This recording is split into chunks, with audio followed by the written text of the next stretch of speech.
Welcome to trends by Mangesh. इथं मी शिकवतो, मी बोलतो, ते प्रत्यक्षात उपयोगात येतं. म्हणूनच या LinkedIn mastery build brand and boost your career या सिरीजमध्ये तर पहिल्या एपिसोडच्या दुसऱ्या भागामध्ये आपलं स्वागत. The power of LinkedIn. आपण क्विक रिप्ले करूयात की आपण मागच्या भागात काय पाहिलं. एक पॉवर ऑफ लिंक्डइन, जी ग्लोबल पॉवर त्याची किती आहे, काय संधी आहे तुम्हाला, त्याचबरोबर वाय लिंक्डइन मॅटर्स. लिंक्डइनवरती तुमचं असणं का गरजेचं आहे आणि ते तुम्हाला कसं मदत करू शकतं प्रोफेशनल्सला, जॉब सिकर्सला, स्टुडंट्सला, एंटरप्रेनर्सला, हे आपण पाहिलं. त्याचबरोबर हाऊ लिंक्डइन इज डिफरंट. हे फक्त सोशल मीडिया नाही आहे की तिथे तुम्ही रील्स आणि या गोष्टींमधून तुमची पॉप्युलरिटी वाढवू शकता, तर तुमची क्रेडिबिलिटी, ऑथॉरिटी निर्माण करता.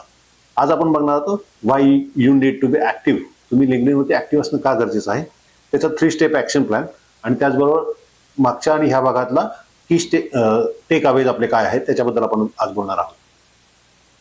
सर्वात प्रथम तर मी सांगेन की तुम्ही ऍक्टिव्ह असणं का गरजेचं आहे. जर तुम्ही विजिबल नाही आहात तर तुम्ही इनविजिबल आहात, सोप्या शब्दामध्ये. जसं आपण म्हणतो की आपल्या मनातल्या विचारांमध्ये जेव्हा आपल्या एखादी व्यक्ती असते तर तेव्हा आपण त्या व्यक्तीबद्दल विचार करत असतो आणि आपल्याला त्या व्यक्तीबद्दल सगळे अपडेट्स येत राहतात किंवा आपण त्याबद्दल बोलत राहतो. पण आपल्या विचारातून ती गोष्ट गेली तर आपल्याला समोर त्या माणसाबद्दल किंवा व्यक्तीबद्दल, त्या कंपनीबद्दल आपल्याकडे काही येत नाही. तसंच आहे लिंक्डइनवरती. तुम्ही जेवढे ऍक्टिव्ह राहाल तर तेव्हा तुमची विजिबिलिटी वाढेल आणि तुम्ही लोकांशी ऍक्टिव्हली कनेक्ट राहू शकता.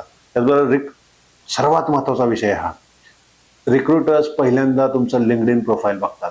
रिक्रुटर्स नाही तर तुम्हाला जर माहित असेल तुमचा इंटरव्ह्यू कोणाकडे होणार आहे तर तुम्ही सुद्धा त्यांचं लिंक्डइन प्रोफाईल बघू शकता आणि तुम्ही जाणून घेऊ शकता की त्यांची क्रेडिबिलिटी काय आहे, ते ऑथॉरिटी काय आहे त्यांची, आणि त्यांच्यासमोर तुम्ही जेव्हा इंटरव्ह्यू जाता तेव्हा तुम्हाला तुमची एक ऑथॉरिटी बिल्ड करण्यासाठीची लिंक्डइन तुमचं प्रोफाईल खूप स्ट्रॉंग मदत करतं.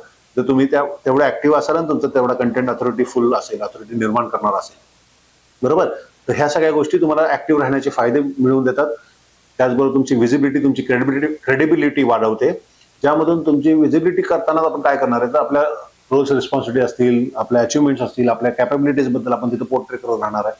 आणि काही कंटेंट जो आपण इतरांचे पाहतो त्याच्यावरती आपण लाईक, शेअर, कमेंट्स करणं किंवा त्याच्याबद्दल आपण काही रिपोस्टिंग करून आपले मत मांडणं, ह्या सर्व गोष्टी तुम्ही त्या लिंक्डइनच्या प्रोफाईल मधून करता. जेव्हा तुमची एक व्हॅल्यू तयार होणार आहे, जी विजिबिलिटी तयार करणार आहे, ती तुमची क्रेडिबिलिटी तयार होते. मग आपण जसं म्हणलं की रिक्रुटर पहिल्यांदा तुमचं लिंक्डइन प्रोफाईल आज बघतात.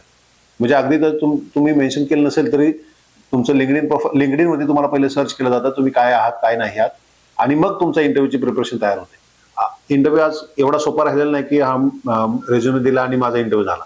तर रेझ्युमे पूर्वी तुमची क्रेडिबिलिटी, कारण कंपन्यांना आज खूप चांगलं स्किल सेट्स असणारे एम्प्लॉईज हवेत ऑर्गनायझेशनला त्यांच्या ग्रोथसाठी.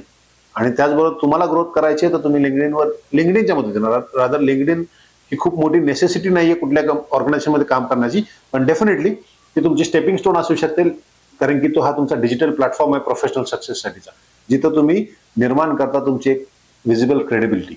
आणि त्याचबरोबर कंटेंट बिल्ड्स ऑथॉरिटी. तुम्ही काय कंटेंट टाकणार आहे त्या तुमच्या प्रोफाईलवरती, तुमच्या पेजेसवरून, ते खूप इम्पॉर्टंट राहणार आहे तुमची ऑथॉरिटी बिल्ड करण्यासाठी. तुम्ही किती कॅपेबल आहात, किती लेवलची कॅपॅसिटी आहे तुमच्याकडे, हे तुमची तिथं बिल्ड करणार आहे, तुमच्या ऑथॉरिटी बिल्ड करते, जे तुमच्या कंटेंट मार्फत लोकांना कळणार आहे. कारण की एव्हरी टाइम इट्स नॉट तुम्ही बोलता प्रत्येक वेळी, तर ती विजिबिलिटी, प्रोफाईलची विजिबिलिटी तुमची ऑथॉरिटी बिल्ड करणार आहे, त्यातले कंटेंट तुमचं बिल्ड करणार आहे. सोपा 3 स्टेप ऍक्शन प्लॅन काय आहे. कम्प्लीट युअर प्रोफाईल, ज्यामध्ये बेसिक तुमचा प्रोफेशनल फोटो असावा, त्याचबरोबर तुमचा बॅनर मागचा जो हेडलाईन ज्याला आपण म्हणू, आणि समरी. त्याबद्दल आणखीन येणाऱ्या पुढच्या भागामध्ये आपण त्यात बोलणारच आहोत. येणाऱ्या ऍक्च्युली 7 एपिसोडची सिरीज आहे, त्यामध्ये ह्या छोट्या छोट्या गोष्टींवरती मी आणखीन डिटेलमध्ये बोलत राहणार आहे. तर सांगायचं झालं तर complete your profile, photo, headline, summary. त्यानंतर एंगेज डेली, कमीत कमी एकदा दिवसातून लिंक्डइन मध्ये लॉग इन करा म्हणजे लिंक्डइन ओपन करा. त्यातून काही कंटेंट जो तुमच्या समोर येणाऱ्या फीड्समध्ये येईल तुम्हाला आवडला तर तुम्ही नक्कीच लाईक करा. तुम्हाला त्याच्याबद्दल काही कमेंट्स करायचे असतील तर तुम्ही नक्कीच करू शकता. दिस अगेन बिल्ड्स युअर ऑथॉरिटी. त्यामुळे कमेंट करायला विसरू नका. फक्त लाईक करणं इज जस्ट, तुम्ही आला, शिवला आणि गेला असं नको व्हायला.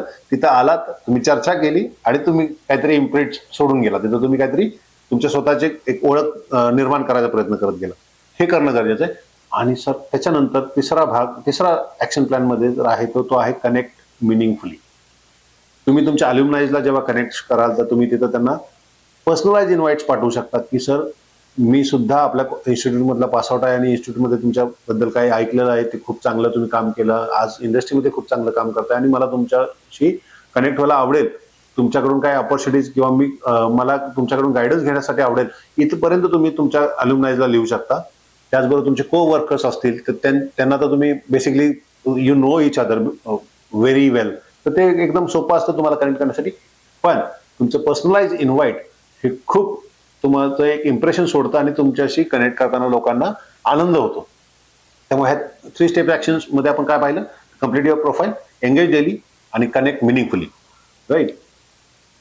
तर ह्या 2 भागांमधले की टेक अवेज काय असतील? तर लिंक्डइन हे एक तुमचं रेप्युटेशन आहे, ना की जस्ट डिजिटल रिझ्यूम आहे. रेप्युटेशन कसं बिल्ड करलेत आपण बघितलं की आपण प्रत्येक कंटेंट आपली अथॉरिटी बिल्ड करत चाललोय, त्यांना आपलं रेप्युटेशन लिंक्डइनवरती तयार होत जातं, ज्यामधून तुम्ही लोकांना व्हिजिबल होत राहता आणि तुम्हाला वेगवेगळ्या संधी, अपॉर्च्युनिटीज, लोकांपर्यंत पोहोचण्याच्या, व्यवसायाच्या सगळ्या प्रकारच्या संधी ह्यातून तुम्हाला निर्माण होतात. दुसरं बघायला गेलं तर व्हॅल्यू कनेक्शन्स ओव्हर फॉलोअर्स. इथं फक्त फॉलोअर्स गेन करण्यासाठी जाऊ नका, जे आपण इंस्टाग्राम किंवा फेसबुक वेगवेगळ्या सोशल मीडियावरती बघतो की आपल्याला फॉलोअर्स वाढवणं, त्यांना आपली पॉप्युलरिटी वाढते, ह्या सगळ्या गोष्टी करतो. पण LinkedIn is all about connections, who you are connected with. कारण की मी जसं मागच्या भागात आपण बोललो की first connection, second connection, third connection. First connection म्हणजे यू डायरेक्ट कनेक्ट, ज्यांच्याशी तुम्ही कनेक्टेड आहात ते फर्स्ट कनेक्शन. सेकंड कनेक्शन कोण आहे? तर तुमच्या कनेक्ट मधले जे त्यांचे फर्स्ट कनेक्शन आहेत, जे तुमचे कनेक्शन नाही आहेत, that could be your second connection. आणि तसेच प्लस थर्ड कनेक्शन असतात, थर्ड प्लस कनेक्शन असू शकतात. हे लेयर्स काय करतात? तर तुमच्या कनेक्शन्सला तुम्हाला तिथपर्यंत पोहोचण्यासाठी, जर समजा एखाद्या सेकंड कनेक्शनला तुम्ही अप्रोच करताय कनेक्शनसाठी, तर तो बघतो की अरे हा कुठून आला, कुठल्या म्युच्युअल कनेक्शन मधून आपल्याला आलाय, अरे हा असा आहे. This is what is authority तुमची बिल्ड होते. त्यामुळे it's not about followers, it's about connections, right. आणि दुसरं, start now, grow every day. येणाऱ्या पुढच्या भागामध्ये आपण बघणार आहोत building a powerful LinkedIn profile. जसं आपण आता बघितलं की तुम्ही जेव्हा एंगेज राहायचं, तुम्हाला दर दिवशी किंवा 3 स्टेप ऍक्शन प्लॅन मध्ये आपण पाहिलं की कम्प्लीट युअर प्रोफाईल. तर उद्याच्या येणाऱ्या पुढच्या भागामध्ये आपण बघणार आहोत how to build a powerful LinkedIn profile, जे तुमचं कनेक्शन्सला, रिक्रुटर्सला अट्रॅक्ट करायला, तुमच्याकडे अटेन्शन द्यायला मदत करेल. त्याचबरोबर तुमचा एक ट्रस्ट निर्माण करू शकतो, जे तुमच्या वेगवेगळ्या संधींना नवीन दरवाजे ओपन करू शकतं. सपोर्ट करण्यासाठी लाईक, शेअर आणि ट्रेंड्स बाय मंगेशला सबस्क्राईब करा. त्याचबरोबर माझं लिंक्डइन प्रोफाईल सुद्धा डिस्क्रिप्शनमध्ये तुम्हाला पाहायला मिळेल, त्याच्यावरही तुम्ही मला कनेक्ट करू शकता. पुन्हा एकदा आपला दिवस शुभ जावो.